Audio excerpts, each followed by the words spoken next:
Hello students, good morning. बच्चों, आज हम प्रोबेबिलिटी डिस्ट्रीब्यूशन का चैप्टर करेंगे और प्रोबेबिलिटी डिस्ट्रीब्यूशन का जो चैप्टर है ये बहुत इजी है। हम थोड़ा थोड़ा इसको लेकर करेंगे। ये इंपॉर्टेंट है द पॉइंट ऑफ आपके आगे यूजीसी के जो नेट के एग्ज़ाम वगैरह होते हैं उसके लिए भी ये बहुत इंपॉर्टेंट है और किसी भी कंपटीशन एग्ज़ाम्स के लिए इसमें से क्वेश्चन आते हैं, इसलिए मैं ये करा रहा हूँ। अदरवाइज आपका क्वेश्चन तो जो मैंने अभी थर्ड चैप्टर आपको करा था, उस फोर्थ चैप्टर जो मैंने आपको कराया था सेंट्रल डिफरेंस वाला, उसी से कंप्लीट हो जाता है। बच्चों, प्रोबेबिलिटी डिस्ट्रीब्यूशन में हम पढ़ेंगे सबसे पहले यहाँ पर probability distribution of random variable, binomial distribution, Poisson distribution and normal distribution. ये तो हम इसके अंदर डिस्ट्रीब्यूशन पढ़ेंगे।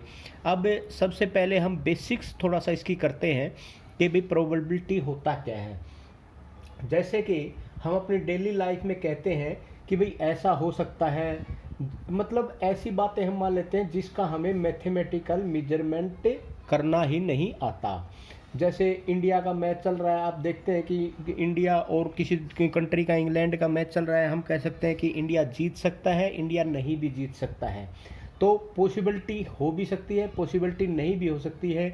मतलब इस बात के कितने परसेंट चांसेस हैं, इस बात के कितने परसेंट चांसेस नहीं हैं, इन सारी चीज़ों को जो हम देखते हैं, जब हम इन सारी जो ये संभावनाएं मैंने अभी बताई हैं, अगर हम इन सारी संभावनाओं को मैथमेटिकली कुछ वैल्यू असाइन कर देते हैं तो इसे कहते हैं प्रोबेबिलिटी। तो सबसे पहले बच्चे, प्रोबेबिलिटी की जो डेफिनेशन होती है वो डेफिनेशन क्या होती है कि भाई ये जो प्रोबेबिलिटी है, it is numerically measures the degree of certainty and uncertainty of occurrence of the event और it is a chance of occurring of the event. तो बच्चे, सबसे पहले यहाँ पर जो आपका है वो ये है कि भाई ये जो सर्टेनिटी और अनसर्टेनिटी की डिग्री को मेजर करता है कि भाई ये घटना घटेगी या नहीं घटेगी, घटेगी तो कैसे घटेगी, कितनी परसेंट होगी, कितने परसेंट नहीं होगी। अगर ये घटेगी तो वो 100% होगी, अगर नहीं घटेगी तो वो 0% होगी। तो हम वैसे तो इसको 0 और 100% के बीच में ले सकते हैं, लेकिन हमारी ये वैल्यू हम लेते हैं 0 और 1 के बीच में। चलो वो तो हम बाद में डिस्कस करेंगे, अभी तो थोड़ा सा कर लेते हैं। प्रोबेबिलिटी ऑफ इवेंट क्या होता है? प्रोबेबिलिटी ऑफ द इवेंट होता है बच्चे, जैसे favourable number of the chances या favourable number of the events divide by total number of the events. जो ये प्रोबेबिलिटी निकालने का एक तरीका है, सिंपल मेथड है ये प्रोबेबिलिटी निकालने का। उसके बाद जैसे सैंपल स्पेस होता है। सैंपल स्पेस क्या होता है? जब हम किसी कॉइन को टॉस करते हैं, तो जब उस टॉस करने में उस कॉइन्स में से, मतलब टॉस करते हैं उसको, तो वहाँ पर क्या क्या पॉसिबल आउटकम है। एक तो हेड हो सकता है और एक क्या हो सकता है, आपका टेल हो सकता है। तो हेड हो या टेल हो, तो जो भी पॉसिबल आउटकम्स हैं वहाँ से, उन सभी को जब हम एक ग्रुप में लिखते हैं या एक उनका एक सेट फॉर्म करते हैं तो उसे बोलते हैं सैंपल स्पेस। अब यहाँ पर दो इवेंट हो गए। एक तो इवेंट एच हो गया कि भाई अगर इवेंट 1 गेटिंग हेड एच, एक इवेंट हो गया इवेंट नंबर 2 गेटिंग टेल। तो हेड अगर आता है ये इवेंट नंबर 1, अगर टेल आता है इवेंट नंबर, इस तरह यहाँ पर दो इवेंट। अब पॉसिबिलिटी ऑफ गेटिंग हेड क्या होगा, क्योंकि टोटल इवेंट कितने हैं 1 और 2, और हेड कितनी बार आया 1, तो 1/2 हो गया। इसी प्रकार probability of getting tail that is also 1/2। तो इस प्रकार बच्चे, दूसरी बात, अब हम यहाँ पर जैसे रैंडम एक्सपेरिमेंट है ये पढ़ेंगे, सैंपल स्पेस है, सैंपल पॉइंट है, ये सब क्या है। अब रैंडम एक्सपेरिमेंट जो सबसे पहले हम यहाँ पर करने जा रहे हैं, रैंडम एक्सपेरिमेंट। बच्चे, मैं रैंडम एक्सपेरिमेंट के बारे में सबसे पहले आपको एक नॉर्मल सी बात बता देता हूँ। रैंडम एक्सपेरिमेंट होता क्या है? मतलब रैंडम एक्सपेरिमेंट, हम जो भी ट्रायल करते हैं, हम जो भी एक्सपेरिमेंट करते हैं, जैसे हम कोई कॉइन्स को टॉस करते हैं, ये एक एक्सपेरिमेंट है। अब एक्सपेरिमेंट, रैंडम एक्सपेरिमेंट होता क्या है? मतलब जिसके रिजल्ट को हम प्रेडिक्ट नहीं कर सकते, मतलब क्या रिजल्ट आएगा ये प्रेडिक्ट नहीं कर सकते, लेकिन हमें पता है कि क्या क्या आएगा, भाई पॉसिबल आउटकम क्या क्या है, लेकिन हम पहले उस घटना के घटने से पहले ये नहीं बता सकते कि भाई आउटपुट क्या होगा। मतलब अब हम वहाँ पर प्रेडिक्शन नहीं करते कि आउटकम क्या होगा। हमें ये तो पता है कि यहाँ पर हेड भी आ सकता है, टेल भी आ सकता है, लेकिन हमें ये नहीं पता कि हेड आएगा या टेल आएगा। जब इस तरह का कोई भी हम एक्सपेरिमेंट करते हैं तो उसे बोलते हैं रैंडम एक्सपेरिमेंट। अब इसकी डेफिनेशन जैसे यहाँ पर ये है, random experiment is defined as an experiment in which the outcome of the each trial is not unique but may be any one of the possible outcome when the performed under identical conditions, मतलब दो method, यहाँ पर दो चीज़ happen होंगी। All the result in any case are known in advance, ये मैंने आपको बताया कि भाई सारे रिजल्टों को हमें एडवांस में पता है कि क्या क्या आएगा, लेकिन हमें ये नहीं पता, but actual result is not known in advance, लेकिन हमें एडवांस में ये नहीं पता कि क्या आएगा। तो ऐसी जब दो कंडीशन ये होती है उसे बोलते हैं random experiment. Random experiment must satisfy the two condition, ये भी आपकी वही है जो कि बुक में दो चीज़ें जो लिख रखी है, it must have more than one possible outcome, दूसरा prediction of outcome in advance is not possible. उसके बाद अब बच्चे सैंपल स्पेस। अब सैंपल स्पेस के बारे में मैं आपको क्या बताता हूँ कि भाई रैंडम एक्सपेरिमेंट में जो जो आउटकम्स आते हैं उनको एक सेट में अगर रख दिया जाए तो उसे सैंपल स्पेस कहते हैं। मतलब ये होगा जब हम रैंडम एक्सपेरिमेंट करते हैं उसके अंदर जो भी पॉसिबल आउटकम्स हैं उन सभी पॉसिबल आउटकम को जो हम एक सेट बना देते हैं तो उसे बोलते हैं sample space. Sample space is the set of all possible outcome of random experiment. It is denoted when a die is tossed और थ्रोन। देन जब मान ली एक डाई को टोस्ट किया जाता है या एक डाई को थ्रोन किया जाता है तो उसके पॉसिबल आउटकम क्या क्या हो सकते हैं? 1 आ सकता है, 2 आ सकता है, 3 आ सकता है, 4 आ सकता है, 5 आ सकता है, 6 आ सकता है। तो यही पॉसिबल आउटकम है। तो इसका अगर हम एक सेट बना देते हैं तो इसे बोलते हैं सैंपल स्पेस। अब देखो ये तो पॉसिबल आउटकम हो गए। अब इम्पॉसिबल आउटकम की क्या बात है? कोई कहेगी बस 7 कैसे आएगा? 1 2 3 4 5 6 तक तो आ गया। अब कोई कहेगी what is the possibility of coming 7? अब 7 तो आएगा ही नहीं, क्योंकि वहां पर तो जो डाई है उसके ऊपर तो 1 से लेकर 6 तक लिखे हैं, 7 तो आ ही नहीं। तो 7 आना एक पॉसिबल इम्पॉसिबल आउटकम हो जाएगा आपका। तो ये जो each element of the sample space, जो इस सैंपल स्पेस के ये पॉइंट हैं आपके, इनको बोलते हैं each element in the special sample point space is known at the sample point. इनको सैंपल पॉइंट भी बोलते हैं। अब बच्चे सबसे पहले बात आती है इवेंट की। सैंपल पॉइंट, अब ये जो सैंपल पॉइंट तो आपको पता ही चल गया। मतलब जैसे हमने कोई कॉइन टॉस किया, कॉइन टॉस कर में क्या क्या आ सकता है? हेड आ सकता है, टेल आ सकता है। तो हेड और ये टेल ये क्या है? आपके सैंपल पॉइंट है। तो इसलिए अगर 2 कॉइन्स को किया जाए तो उसमें अलग होगा, अगर 2 डाई को किया जाए तो उसमें अलग होगा, वो हम बाद में डिस्कशन करेंगे। अब उसके बाद है इवेंट्स। इवेंट्स क्या होता है? तो सबसे पहले बच्चे इवेंट्स में जो ये चीज़ें आपकी, each subset of sample space is called an event और एक केस। अब सबसे पहले ये चीज़ देखो, मान ले इवेंट में कोई एक बात ये कही आपसे कि भाई एक इवेंट आपने मान लो एक डाई को टॉस किया, आपने थ्रोन किया, और उस डाई को थ्रोन करने में what is the event of getting even number. जब आपको कोई ये कहे what is the event of getting even number, मान लिया उसको हम ए से डिनोट करते हैं। तो ए से डिनोट करते हैं तो इवन नंबर का जो है, किसी डाई को थ्रो करेंगे और इवन नंबर का जो इवेंट होगा वो क्या आएगा? इवन नंबर आना चाहिए। तो उसमें क्या क्या आ सकता है? 2 4 एंड 6। तो ये एक इवेंट हो गया आपका इवन नंबर का। और कोई कहे कि भाई what is the event of getting more than 5, 4 more than 4 कहे, वो भी आपका एक इवेंट हो गया। उसको हम कहेंगे इवेंट नंबर, इवेंट बी उसका नाम दे लेंगे और उसको हम कह सकते हैं 5 एंड 6, क्योंकि ग्रेटर देन 4 वो 5 एंड 6 हो जाएगा, आएगा आगे भी। उसके बाद है नल इवेंट।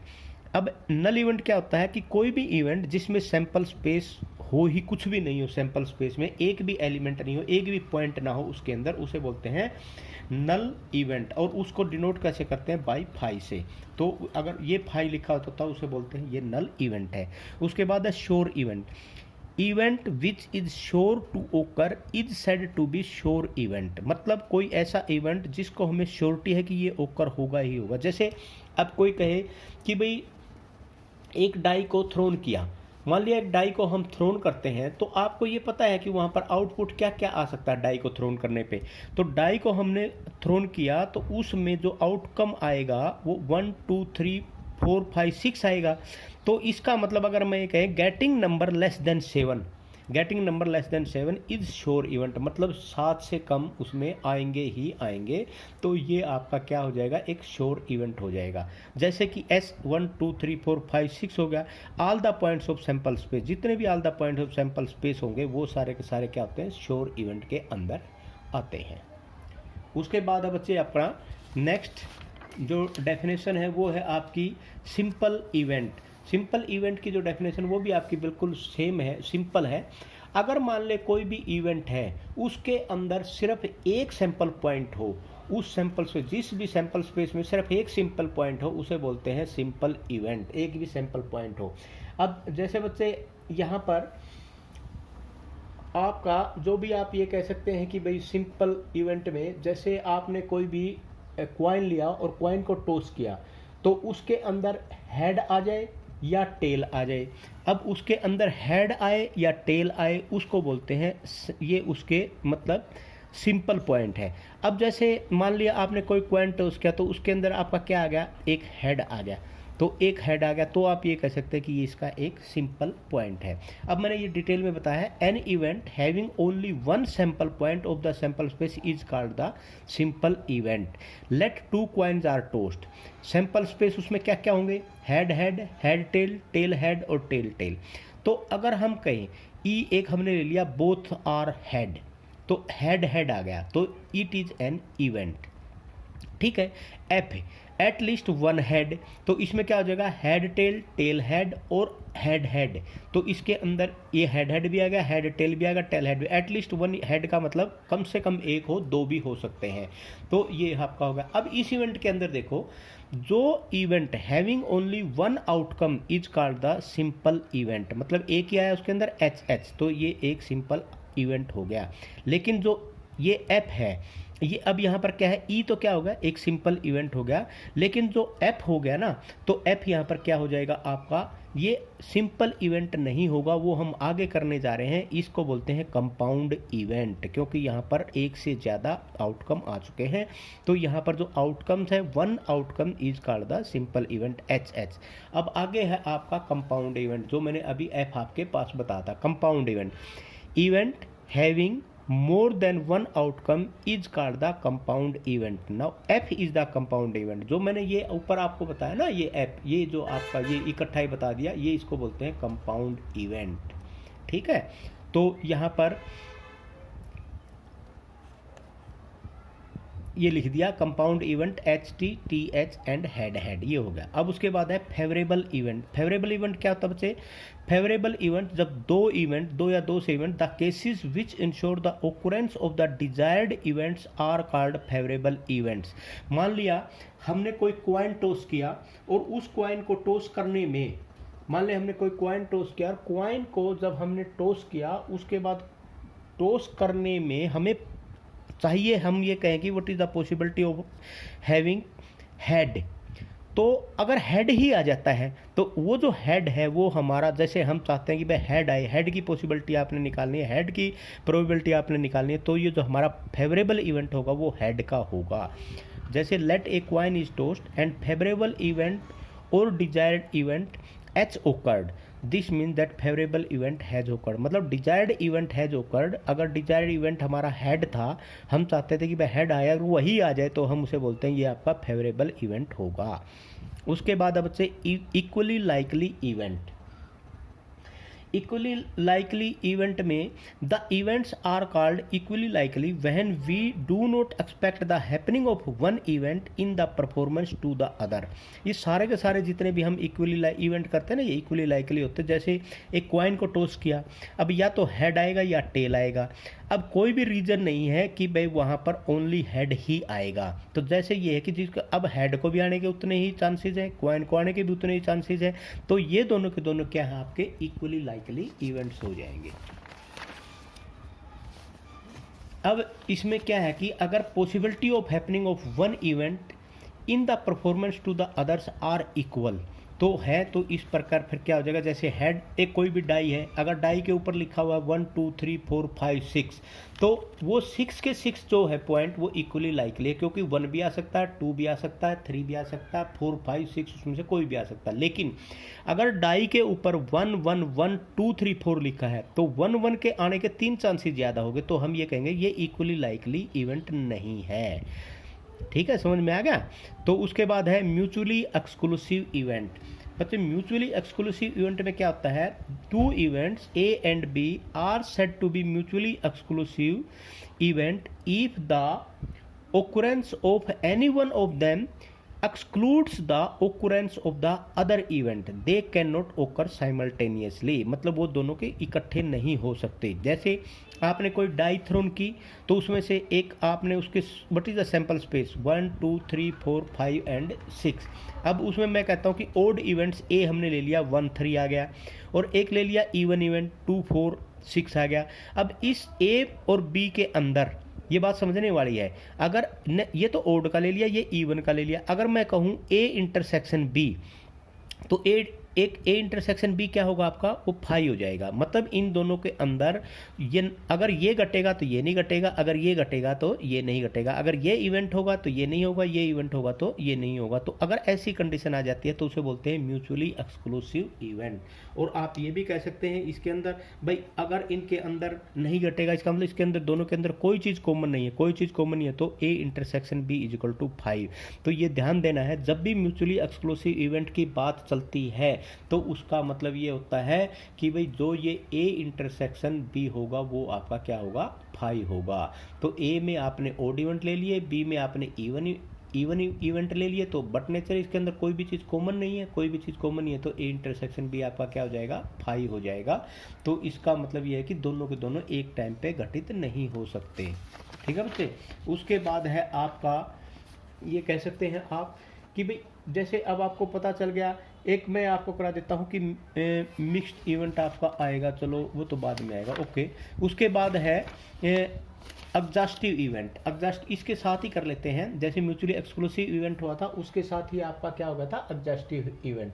अगर हम जितने भी आपके पास इवेंट दे रखे हैं, जितने भी आपके पास इवेंट दे रखे हैं, अगर उन इवेंट्स के अंदर देखो, अगर जितने भी इवेंट दिए, मान ले एक इवन नंबर का दे दिया, एक ओड नंबर का दे दिया, और एक के दे दिया भाई ग्रेटर देन 2 दे दिया, अगर हमें इन सब का जितने भी इवेंट देखे, अगर इन सब इवेंट का हम यूनियन करते हैं तो वो एक सैंपल स्पेस आ जाए, तो उसे बोलते हैं exhaustive events.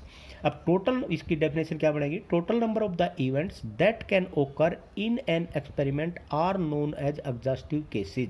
For example, if a die is thrown there are 6 exhaustive cases 1 2 3 4 5 and 6.